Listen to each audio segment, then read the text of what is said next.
You know that feeling when you're in a stolen motor full of drugs and the papers you're carrying are mixed up with the credit cards of some guy you robbed this morning? I know some days work just sucks. You're trying to make a career out of drug distribution and auto theft, and it seems like you just can't make a breakthrough. This cop is now getting way too close to the stash. As the radio report comes in about everything this guy has stolen, the cop begins to climb into the car.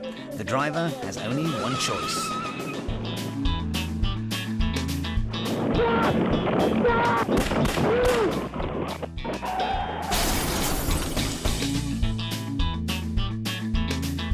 Three gunshots ring out just before the van slams into the wall.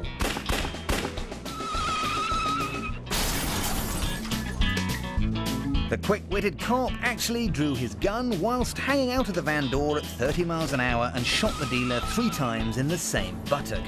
But the law... Kick it off. Bad guy Kenneth Poole drives out of California's Pasadena Walmart in his white pickup. Nothing out of the ordinary yet. But as soon as Kenneth gets on the open road, the suspense begins and the shooter comes out. Just shot at me. Shots fired, shots fired. The traffic cop is uninjured and pursues the getaway robber with an unusual amount of care. It's nice to see a safety-conscious copper keeping at least 2 chevrons between him and the driver in front.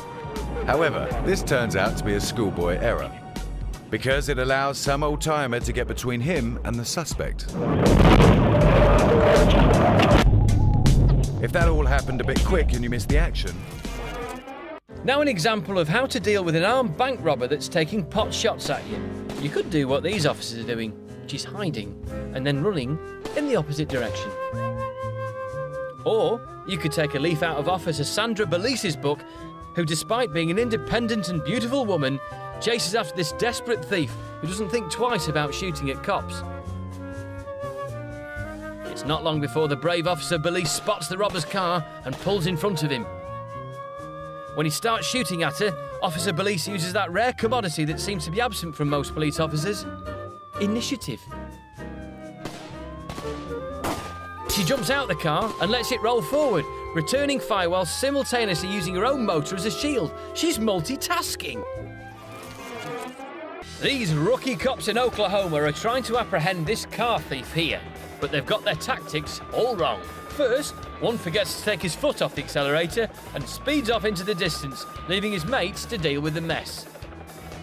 The remaining officers make clumsy attempts at trying to box in the felon, but he easily evades them. Their blushes are spared though when the suspect makes the stupid decision to off-road and try to drive into a forest. He soon realises he's got nowhere to go and decides to ditch his wheels and make a run for it. This gives the cops a chance to atone for their incompetent driving by showing off their firearm skills. Woohoo! With the suspect's legs riddled with bullets, even the slowest cop can now easily apprehend the villain and call for coffee and donuts at the same time. A lot easier than actually chasing someone on foot.